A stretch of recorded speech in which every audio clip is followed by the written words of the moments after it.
দাও ইখলাস এমন মোরে ইয়া ইলাহি। ওয়াসসালাতু ওয়াসসালামু আলা সাইয়্যিদিল মুরসালিন, আম্মা বা'দ, ফাআউযু বিল্লাহি মিনাশ শাইতানির রাজীম। বিসমিল্লাহির রহমানির রহিম। সাথে সাথে পড়ুন, আসসালাতু ওয়াসসালামু আলাইকা ইয়া রাসূলাল্লাহ, আসসালাতু ওয়াসসালামু আলাইকা ইয়া হাবিবাল্লাহ, আসসালাতু ওয়াসসালামু আলাইকা ইয়া নবিয়াল্লাহ ওয়া আলা আলিকা ওয়া আসহাবিকা ইয়া নূরাল্লাহ। নাওয়াইতু সুন্নাতাল ইতিকাফ। মাজমাউল জাওয়াইদ লিসসুয়ুতি কিতাবের মধ্যে রয়েছে, তাজেদারে রিসালাত শাহেনশাহে নবুয়ত সাল্লাল্লাহু তাআলা আলাইহি ওয়া আলিহি ওয়াসাল্লামের জান্নাত রূপী বাণী হচ্ছে, যে আমার প্রতি জুমআর দিন ও জুমআর রাতে 100 বার দুরূদ শরীফ পড়বে, আল্লাহ তাআলা তার 100টি অভাব পূর্ণ করে দিবেন, 70টি আখিরাতের এবং 30টি দুনিয়ার।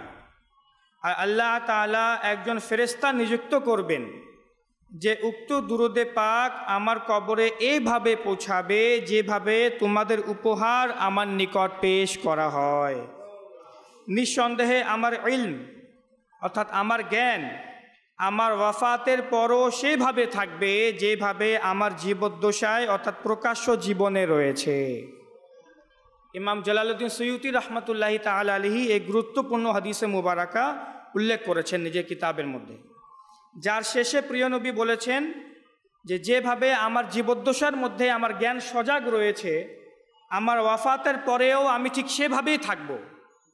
তো তোমরা যে দুরূদ শরীফ পড়বে, সেই দুরূদ শরীফ উপহার স্বরূপ আমার নিকট পেশ করা হবে, আর আমি বুঝতে পারবো যে কে আমার নিকট দুরূদ শরীফ পাঠিয়েছে। তাই বিশেষ করে জুমআর দিন ও জুমআর রাতে অর্থাৎ বৃহস্পতিবার রাত এই পুরো জুমআর দিন আমরা চেষ্টা করি 100 বার করে দুরূদ শরীফ পাঠ করা। যে কোনো দুরূদ শরীফ, আসসালাতু ওয়াসসালামু আলাইকা ইয়া রাসূলাল্লাহ, এটা একটা দুরূদ শরীফ। সাল্লাল্লাহু আলা মুহাম্মদ, এটা একটা দুরূদ শরীফ। 100 বার পড়তে কতক্ষণ সময় লাগে? যদি আমরা পড়ি তো আল্লাহ রাব্বুল আলামিন আমাদের পৃথিবীর এবং আখিরাতের 100টি অভাবকে পূর্ণ করে দিবেন, আমাদের চাহিদা পূরণ করে দিবেন। আসুন আমরা প্রিয় নবী সাল্লাল্লাহু আলাইহি ওয়াসাল্লামের মহব্বত এবং ভালোবাসায় একত্রে একসাথে প্রিয় নবীর উপর দুরূদ শরীফ পাঠ করি। সল্লু আলাল হাবিব সাল্লাল্লাহু তাআলা আলা মুহাম্মদ সাল্লাল্লাহু তাআলা আলাইহি ওয়া আলিহি ওয়াসাল্লাম। আল্লাহ রাব্বুল আলামিন সূরা আল মাইদার 54 নং আয়াতে মুবারাকাতে ইরশাদ করছেন, ইয়া আইয়ুহাল্লাযীনা আমানু মান ইয়ারতাদ্দা মিনকুম আন দীনিহি ফাসাউফা ইয়াতিল্লাহু বিকওমি ইউহিব্বুহুম ওয়া ইউহিব্বুনাহু আযিল্লাতিন আলাল মুমিনিনা ওয়া আইজ্জাতিন আলাল কাফিরিন। আল্লাহ রাব্বুল আলামিন ইরশাদ করছেন, হে ঈমানদারগণ, ইয়া আইয়ুহাল্লাযীনা আমানু মান ইয়ারতাদ্দা মিনকুম আন দীনিহি, যে ব্যক্তি নিজের দিন থেকে, নিজের ইসলাম থেকে, ধর্ম থেকে মুখ ফিরিয়ে নিবে, তো ফাসাউফা ইয়াতিল্লাহু বিকওমিন, তো আল্লাহ রাব্বুল আলামিন এমন লোকদেরকে নিয়ে আসবেন, এমন সম্প্রদায়কে নিয়ে আসবেন, ইউহিব্বুহুম ওয়া ইউহিব্বুনাহু, যাকে স্বয়ং আল্লাহ রাব্বুল আলামিন মহব্বত করবেন এবং তারাও আল্লাহ রাব্বুল আলামিনকে মহব্বত করবেন। এই আয়াতে মুবারাকাতে আল্লাহ রাব্বুল আলামিন আমাদেরকে ইরশাদ করছেন, যদি তোমরা দ্বীনে ইসলাম থেকে মুখ ফিরিয়ে নাও, আল্লাহ রাব্বুল আলামিনকে ভুলে যাও, তাহলে আল্লাহ তাবারাকা ওয়া তাআলা তোমাদের মুখাপেক্ষী নন। আল্লাহ তাআলা তোমাদের ইবাদতের, তোমাদের রিয়াজতের মুখাপেক্ষী নন, যে এমন না যে তোমরা আল্লাহ থেকে মুখ ফিরিয়ে নিলে তো আল্লাহ রাব্বুল আলামিন তোমাদের উপর ডিপেন্ড ছিল, এমন না। আল্লাহ রাব্বুল আলামিন কারো মুখাপেক্ষী নন, বরং আল্লাহ রাব্বুল আলামিনের ইবাদতের জন্য, আল্লাহ রাব্বুল আলামিনের মহব্বতের জন্য, ভালোবাসার জন্য আল্লাহ তাআলা এমন বান্দাদেরকে পাঠিয়ে দিবেন যারা সারা জীবন আল্লাহর ইবাদতের মধ্যেই কাটিয়ে দিবে। তো যে আল্লাহ থেকে মুখ ফিরাবে সে বঞ্চিত হবে, আল্লাহ মুখাপেক্ষী না, বরং আমরাই আল্লাহ তাআলার মুখাপেক্ষী।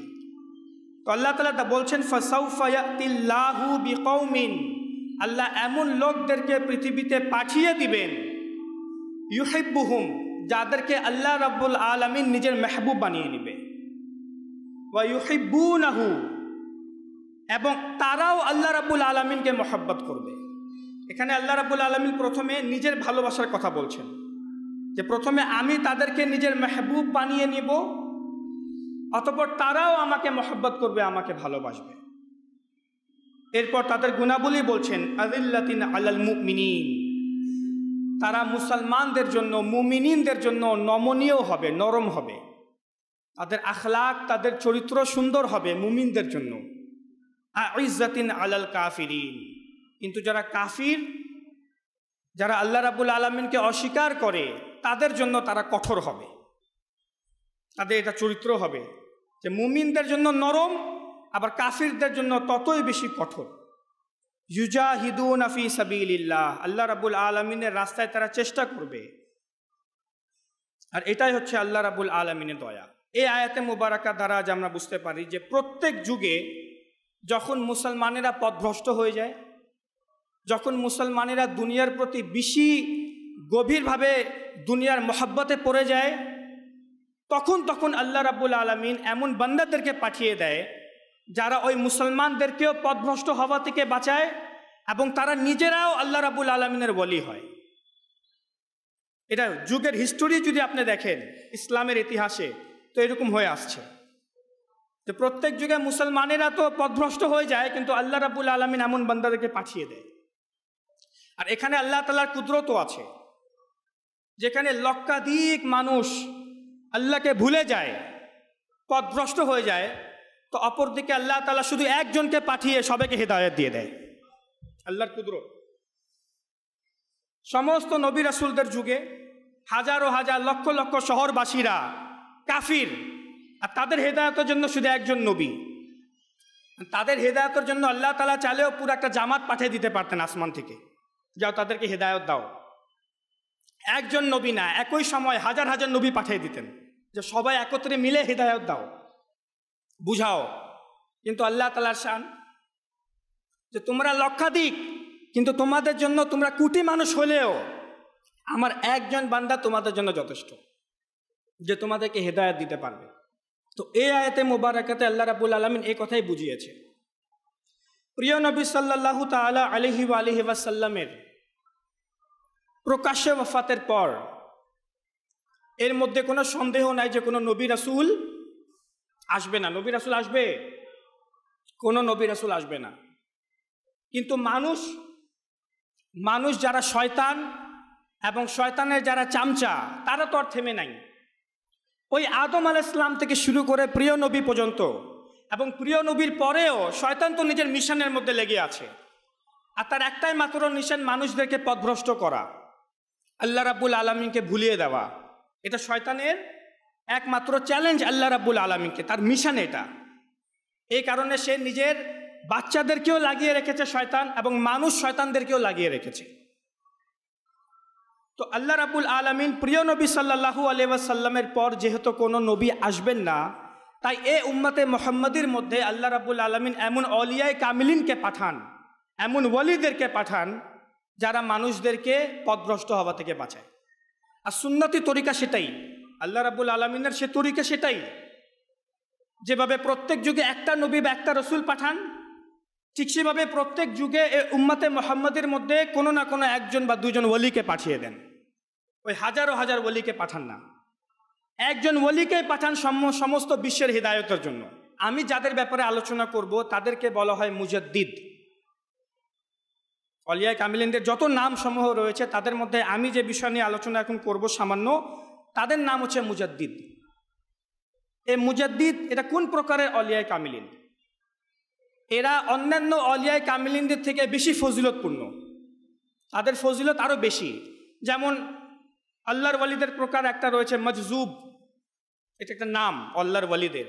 আবদাল, এটা একটা নাম। কুতুব, অলিয়ায় কামিলিনদের নাম। কুতুব, মজজুব, আবদাল, সলিহীন, এগুলো সব অলিয়ায় কামিলিনদের প্রকারের নাম। এদের প্রত্যেকের নিজস্ব গুণাবলী রয়েছে। যেমন আবদাল, আবদালকে আপনার শহরের মধ্যে জনবস্তির মধ্যে পাবেন না। আবদাল এরা সর্বদা বন জঙ্গলের মধ্যে অন্ধকার স্থানে আল্লাহর ইবাদত করছে। এদের লাইফ স্টাইলই পুরো অন্যরকম। এরা মানুষের সামনে আসেই না, কিন্তু আছে, এরাও মানুষ, কিন্তু কোনো না কোনো পাহাড়ের মধ্যে, কোনো জঙ্গলের মধ্যে একা তারা ইবাদত করছে। তাদের শান এবং মর্যাদা এরকম যে বন জঙ্গলের পশু পাখিও তাদের থেকে ভয় পায়। তারা কারো ক্ষতি করে না, কিন্তু তারা আল্লাহকে ভয় করে, তো মখলুক তাদেরকে ভয় করে। এরা আবদালের গুণাবলী। আমি যাদের আলোচনা করব তাহলে হচ্ছে মুজাদ্দিদ। আর মুজাদ্দিদের শান এবং মর্যাদা আবদাল, মজজুব আর অসংখ্য রকমের অলিয়ায় কামিলিনদের থেকেও বেশি। কারণ অন্যান্য অলিয়ায় কামিলিনগণ শুধু নিজেরা ইবাদত করে, আর যারা মুজাদ্দিদ ক্যাটাগরির অলিয়ায় কামিলিন হয় তারা নিজেরা তো ইবাদত করেই, সাথে সাথে বিশ্বের মুসলমানদেরকেও হেদায়েতের মাধ্যম তারা হয়ে দাঁড়ায়। তারা নেকির দাওয়াত দেয়, মানুষদেরকে সংশোধন করে। আর এদের আলোচনা আমার প্রিয় নবী সাল্লাল্লাহু আলাইহি ওয়াসাল্লাম হাদিসে মোবারাকাতে করেছে। যেমন আবু দাউদ শরীফের মধ্যে রয়েছে, যাকে ইমাম সাখাভি সহি বলেছেন। একটা আবু দাউদ শরীফের হাদিস সহি, সিয়াসিতার হাদিস। ইমাম সাখাভিও এই হাদিসকে বর্ণনা করেছেন যা সহি। বর্ণনা আছে, আমার প্রিয় নবী সাল্লাল্লাহু আলাইহি ওয়াসাল্লাম ইরশাদ করেছেন, ইন্নাল্লাহা ইয়াবআসু লিহাযিহিল উম্মতি আলা রাসি কুল্লি মিআতিন সানাতিন মান ইউজাদ্দিদু লাহা দীনাহা। আল্লাহ রাসূল সাল্লাল্লাহু আলাইহি ওয়াসাল্লাম ইরশাদ করেছেন, নিশ্চয় আল্লাহ রাব্বুল আলামিন আমার এই উম্মতের জন্য, নিশ্চয় মহান আল্লাহ রাব্বুল আলামিন আমার এই উম্মতের জন্য প্রতি 100 বছরে এমন একজন ব্যক্তিকে পৃথিবীতে পাঠাবেন, ইউজাদ্দিদু লাহা দীনাহা, যে দ্বীনের ঘাটতিকে পূরণ করে দিবে। দ্বীন ইসলামের মধ্যে যে ক্ষতিপূরণ থাকবে, ওই ক্ষতিপূরণকে তারা পূরণ করে দিবে। এরা হচ্ছে মুজাদ্দিদ। এখানে হাদিসে এসেছে ইউজাদ্দিদু। ইউজাদ্দিদু শব্দের অর্থ হচ্ছে যা ক্ষতিপূরণ হবে, যা ক্ষতি হবে, যা ঘাটতি থাকবে, ওই ঘাটতিকে তারা পূরণ করে দিবে দ্বীনে ইসলামের। তো এই কারণে তাদেরকে মুজাদ্দিদ বলা হয়।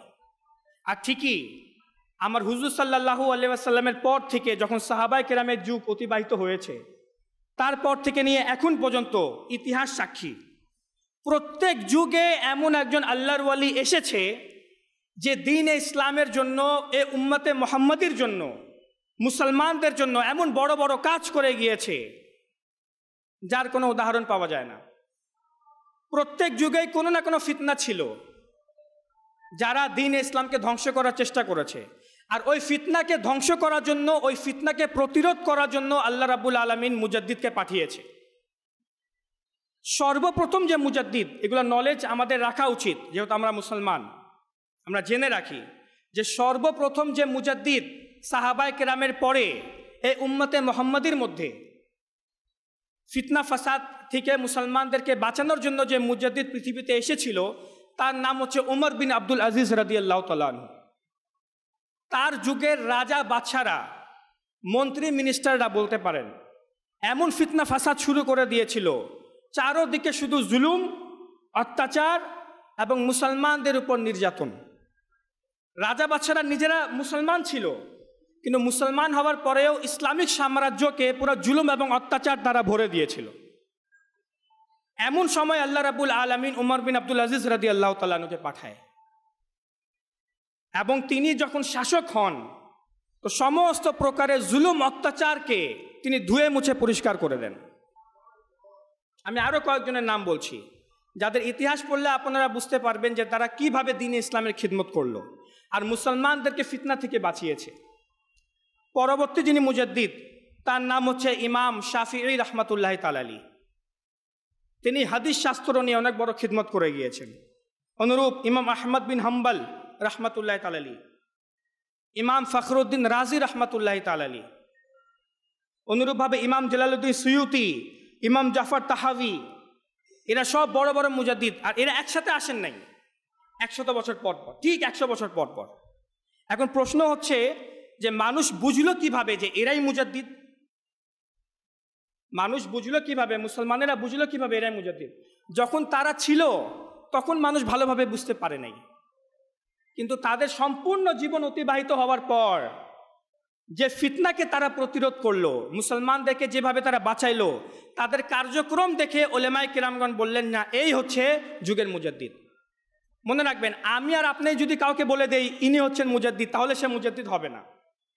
বর্তমানে যা পরিস্থিতি, বর্তমানের অবস্থা হচ্ছে যে যার ভক্ত সে তাকে বলে হে হচ্ছে আমাদের যুগের মুজাদ্দিদ, আমার শেখ, আমার পীর হচ্ছে মুজাদ্দিদ। ভাই আমি এর ভক্ত, এ হচ্ছে আমার শেখ, হে মুজাদ্দিদ। ভাই ইনি মুজাদ্দিদ না, উনি মুজাদ্দিদ।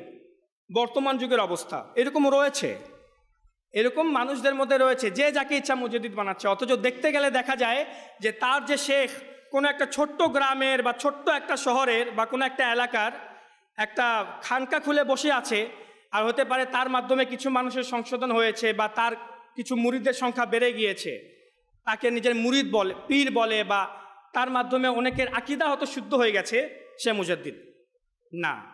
মুজাদ্দিদের টাইটেল এত বড় যে একজন মুজাদ্দিদ শুধু একটা ছোট্ট গ্রাম, এলাকা বা শহর নয়, বরং তার মাধ্যমে সম্পূর্ণ বিশ্বের মুসলমান বা কমপক্ষে অর্ধ বিশ্বের মুসলমানের সংশোধন হয়ে যাবে। এমনকি শুধু সাধারণ মুসলমান নয়, তার কাছে এমন রুহানি ইলম থাকবে যে তার মাধ্যমে ওই যুগের উলেমায়ে কেরামদেরও সংশোধন হয়ে যাবে।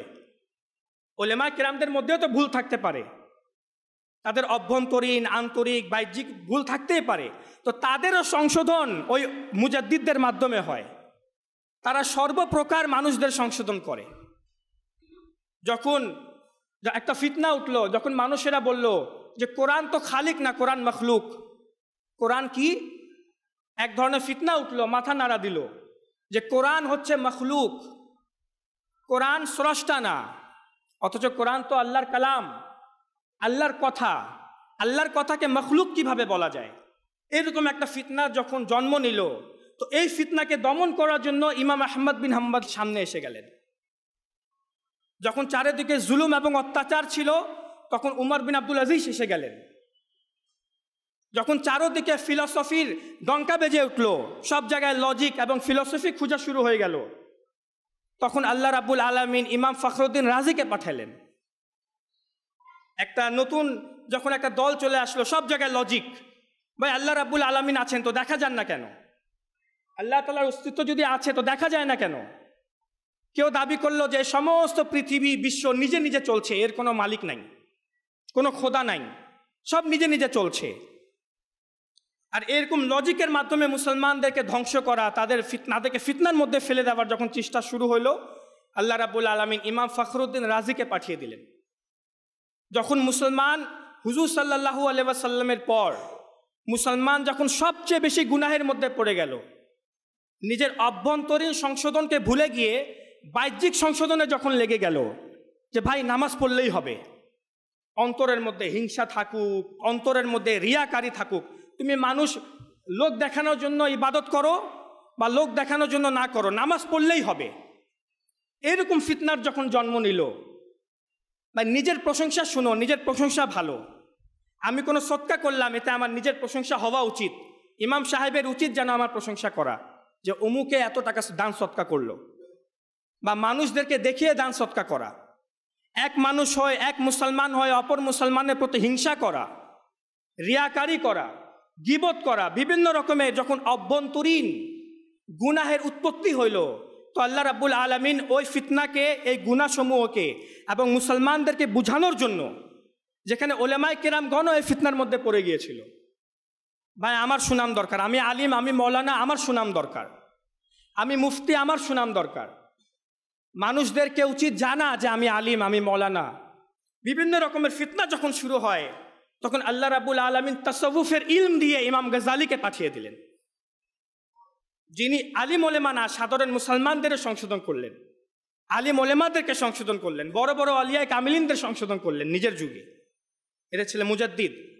যে বড় বড় ফিতনাকে যারা বাঁচিয়েছে, বড় বড় ফিতনা থেকে মুসলমানদেরকে উদ্ধার করেছে, ইসলামকে পরিপূর্ণভাবে মুসলমানদের সামনে দেখিয়েছে, দেখো এটা হচ্ছে ইসলাম, এই জন্য তাদেরকে মুজাদ্দিদ বলা হয়, যারা দ্বীন-এ ইসলামের ঘাটতিকে পূরণ করে। অনুরূপভাবে আমাদের ভারতবর্ষের মধ্যেও যখন সম্পূর্ণ ভারতবর্ষ ছিল, আজ থেকে 100-200 বছর পূর্বে, তখনও আল্লাহ রাব্বুল আলামিন মুজাদ্দিদকে পাঠিয়েছেন ওই সময়কার ফিতনা অনুযায়ী দ্বীন-এ ইসলামকে বাঁচানোর জন্য।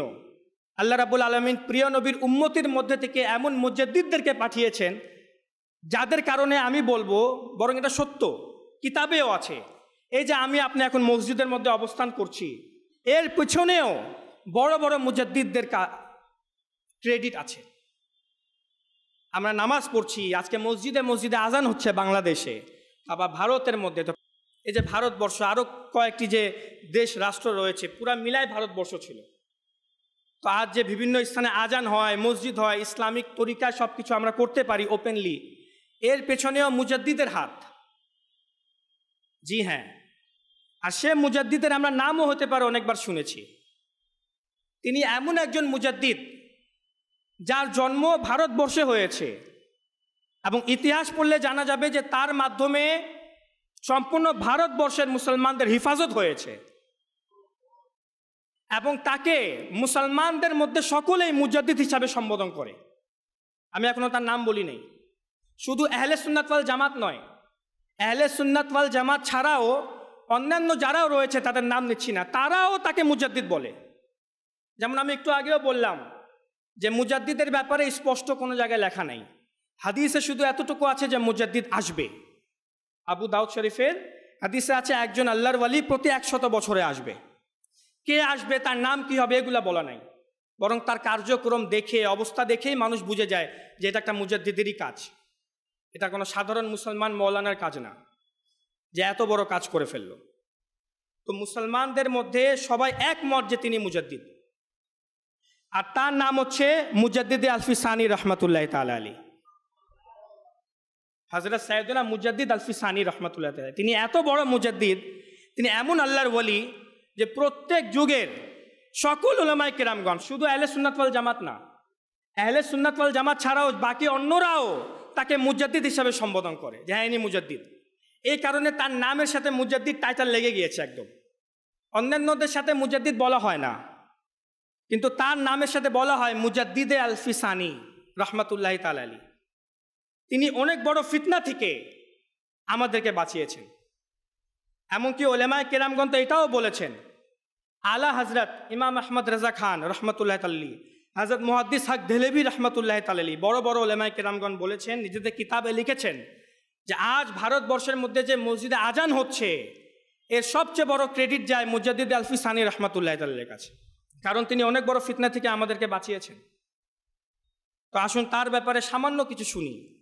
হযরত মুজাদ্দিদ আলফি সানি রহমতুল্লাহ তাআলা আলী হযরত সাইয়েদনা উমর ফারুক আজম রাদিয়াল্লাহু তাআলা আনহুর বংশধর, ইসলামের দ্বিতীয় খলিফা উমর ফারুক আজম রাদিয়াল্লাহু তাআলা আনহুর বংশধরের মধ্যে হচ্ছেন হযরত মুজাদ্দিদ আলফি সানি রহমতুল্লাহ তাআলা আলী। এমনকি তার কারামতের তো কোনো শেষই নেই। তার কারামত এত বড় বড় রয়েছে যে বর্ণিত আছে যে একদা একসাথে 10 জন, কয়জন, 10 জন তার মুরিদিন, তার ভক্তরা তাকে নিজের বাসায় দাওয়াত দিল যে হুজুর আপনি আমার বাসায় দাওয়াতে আসবেন অমুক টাইমে। আর সকলের টাইমও ফিক্স, একই টাইম ছিল, একই টাইমে 10 জন একই দিনে নিজের বাসায় তাকে দাওয়াত দিল মুজাদ্দিদ আলফি সানি রহমতুল্লাহ তাআলা আলীকে। আর তিনি একই সাথে সকলের দাওয়াত গ্রহণ করলেন। তো দাওয়াতের দিন অতিবাহিত হওয়ার পর পরের দিন ওই 10 জন যারা দাওয়াত দিয়েছিল পরস্পরের সাথে সাক্ষাৎ করে, বন্ধু ছিল তারা, 10 জনই বন্ধু ছিল। তারা তো জানতো না যে সকলে একসাথে আমরা দাওয়াত দিয়েছি। তো কথার মধ্যে কথা উঠে গেল যে মুজাদ্দিদ আলফি সানি রহমতুল্লাহ তাআলা আলী, আমার পীর ও মুর্শিদ তো আমার বাসায় এসেছিলেন কালকে আমার দাওয়াতে। তো আরেকজন বলল কি বলো, হুজুর তো কালকে আমার বাসায় এসেছিলেন। কোন সময় এসেছেন? অমুক টাইমে। আরে অমুক টাইমে তো আমার বাসায় এসেছেন। আর তৃতীয় জন বলল তোমরা মনে হয় দুষ্টমি করছো, হুজুর তো কালকে এই সময় আমার বাসায় ছিলেন, তোমার বাসায় আবার কিভাবে আসবে? এভাবে চতুর্থ জন বললো, এভাবে পঞ্চম জন বলল। পরবর্তীতে জানা গেল হুজুর মুজাদ্দিদ আলফি সানি রহমাতুল্লাহ তাআলা একই সাথে 10 জনের বাসায় তিনি দাওয়াতে গিয়েছিলেন, একই সাথে 10 জনের বাসায়। যা একজন আল্লাহর ওলি ছাড়া কেউ কারো পক্ষে সম্ভব না।